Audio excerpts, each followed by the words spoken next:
Am I the a-hole for telling my father-in-law they won't ever be living with us? Prior to my wife and me trying for our first child, we spoke with both sets of parents and asked whether they would have any interest in helping watch their grandkids until preschool starts. Both sets were over the moon excited. All four were fully retired, and they all said absolutely. The plan was to trade off weeks, so they would know their schedules for booking their own appointments, etc. My wife got pregnant, and around 10 weeks post-birth, as she was getting ready to transition back to work, her parents said they had changed their minds and decided to travel more and enjoy their later years. Okay. My parents did their absolute best to pick up my in-laws' slack, but daily childcare was too much with my wife and me both working full-time. We ended up with my parents watching the kids on Mondays and Wednesdays, paying for childcare on Tuesdays and Thursdays, and my wife and I working half days on Fridays to handle that, with my parents taking Fridays whenever we needed them to. They're incredible. It was very frustrating to have my in-laws say one thing and do the opposite. In 6 years, they've never once watched any of our kids for a single day. So my wife and I bought a house about a week ago. They came over to check it out while we were unboxing, and my father-in-law saw that the house has a first-floor master bedroom with a full bath. He turned to my mother-in-law and said, "Oh, thank God we won't have to do stairs." I said, "Come again?"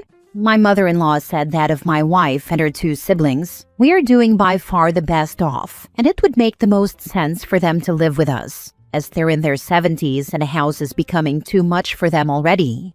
I audibly laughed, hard and loud, and said, "Hell would freeze before you live here," which was met with shock from both of them.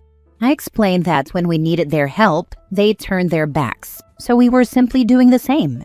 My wife agreed. She expressed how expensive and difficult it was with zero help from one side of our village. That was their call, but we were now returning the favor. They're incredibly upset and hurt over this revelation. Were we the a-holes for taking this stance? I don't think so at all. But if the votes are a bloodbath, I'll reconsider, as we do have the space. Now for the top comments before the mini update. The best part is that you and your wife are on the same page. Your wife is a treasure OP, not the a-hole at all. Shout it louder. My wife knows and I tell her often, but when I show her this later in bed, she'll be appreciative others agree, LOL. She's a legend. Good for you both. You've both got great reflexes. But seriously, the worst part is that they assumed rather than asked. If they had asked appropriately about moving in, you might not have laughed in their faces. You still would have said no, but the delivery would have been different. Them asking would have at least showed respect. Not the a-hole, and screw being nicer. They don't owe you help, and you don't owe them a retirement home. Also, a bigger deal than daily child care is not watching the kids a single time in 6 years. What kind of grandparents aren't involved at all? One hand washes the other. The day we started paying $390 a week for 2 days of infant childcare, their dreams of living in our home vanished into thin air. My mom and dad helped a lot with my kids when they were little. They also came to ball games, school events, etc. A few years ago, my mom's health took a nosedive, and my boys and I moved in to help with doctor's appointments and managing a new form of chaos. Unfortunately, it was my dad who surprised us and passed in his sleep. Unfortunate that it was so sudden, not that it was him versus my mom, leaving my medically fragile mom heartbroken. My boys and I have stayed, and I manage her meds, do all her driving, run her errands, etc. I have no qualms about it. She was there for my kids and me without question. We will be there for her. This is the way. We're raising kids without a village, and it's a rough go. If or when my parents need help, I'm not going to come running. I've been raw dogging raising kids for years, and they've never stepped up. Bless the relationships you've made, because over here in the cold, I can vouch that they're priceless. Now for the mini update. To elaborate on what I said in other comments, we try our best to make the best possible decisions for our family. We were on the fence about kids for years and didn't think we would have them at all. We had a dog and a cat, and our little family of 4 was very content and easy. We went on nice vacations every 6 months. We were perfectly open to the idea of being childless forever and would still enjoy our lives and find deep gratification from them. However, as we aged a bit, we reconsidered. We were still young enough that we could have waited multiple years longer if things didn't feel right.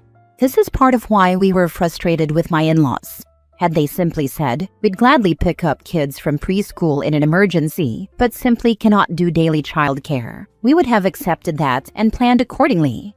Maybe that meant relocating to be much closer to my parents. Maybe that meant relocating to be closer to daycares.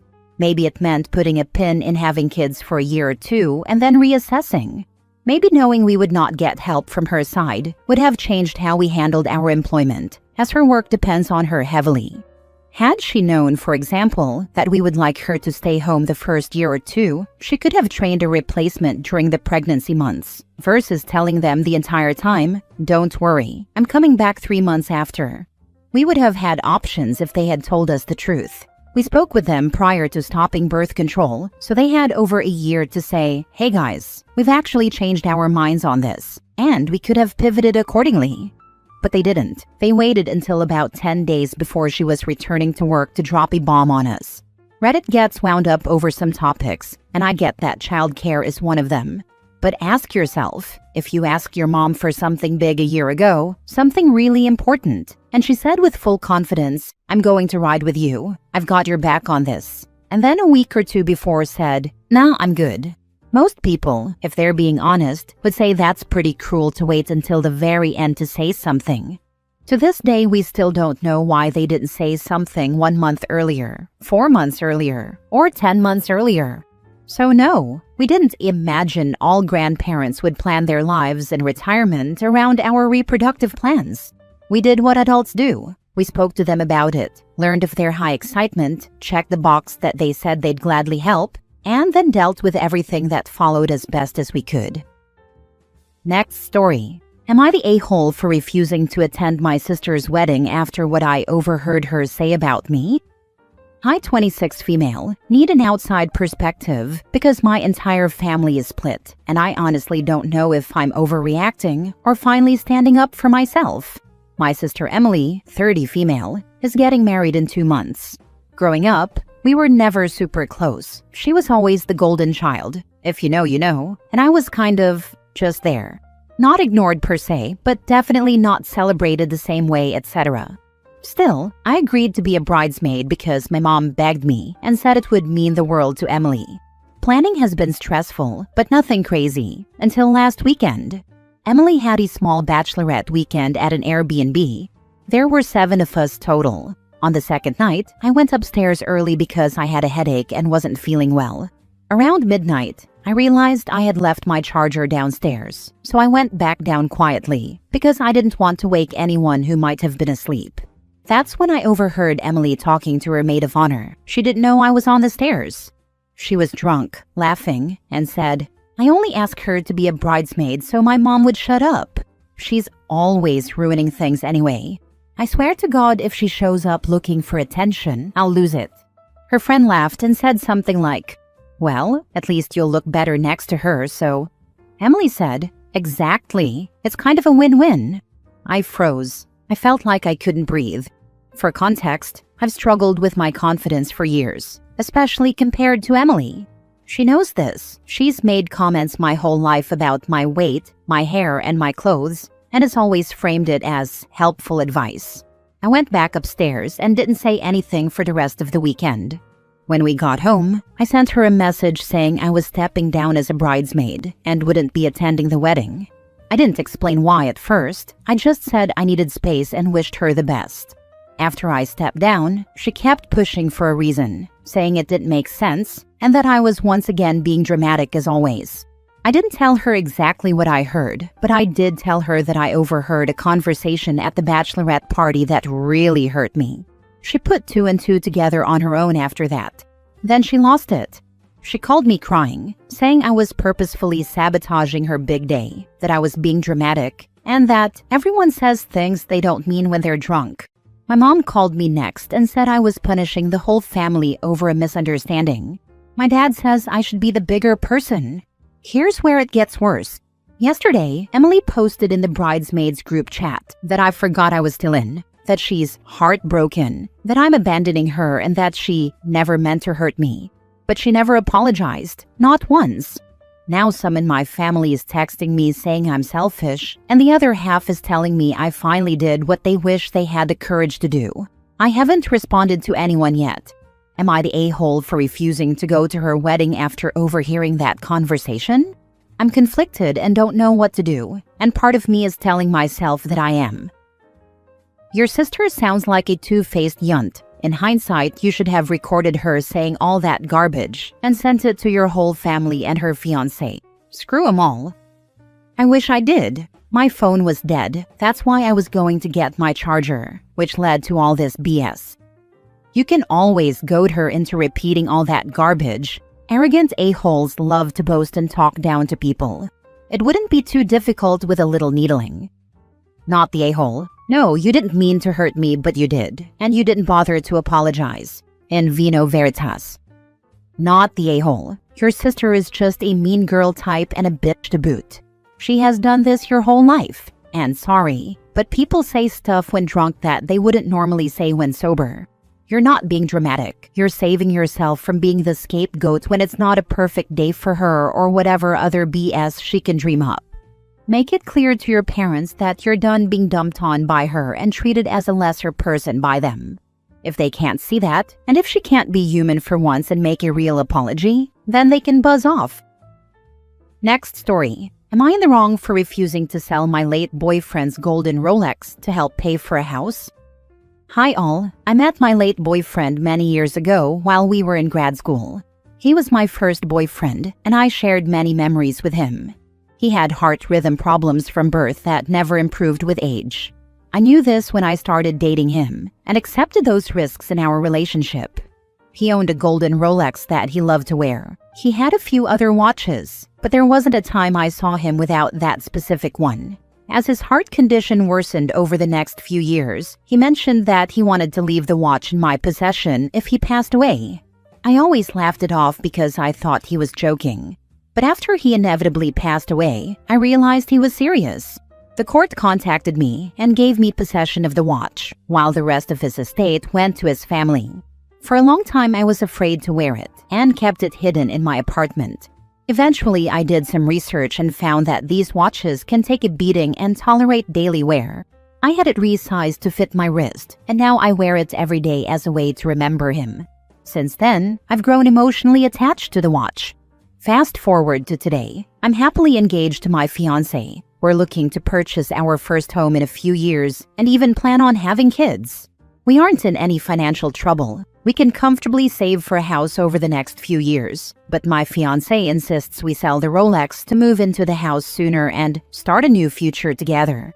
I told him I wasn't comfortable selling the watch because it was a gift from someone I shared important memories with, and we don't need the money.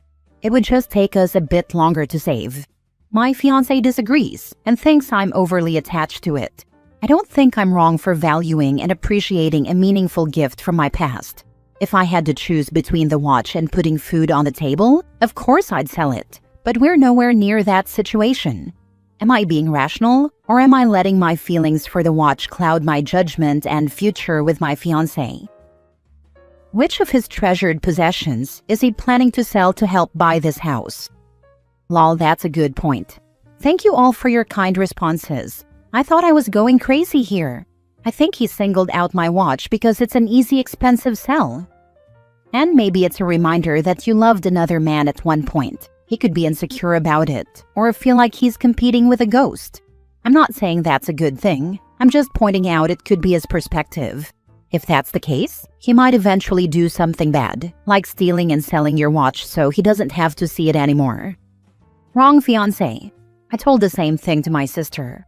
Her fiancé passed away in a car accident, and when she started dating again a year later, the new guy said, "Why are you still so sad?"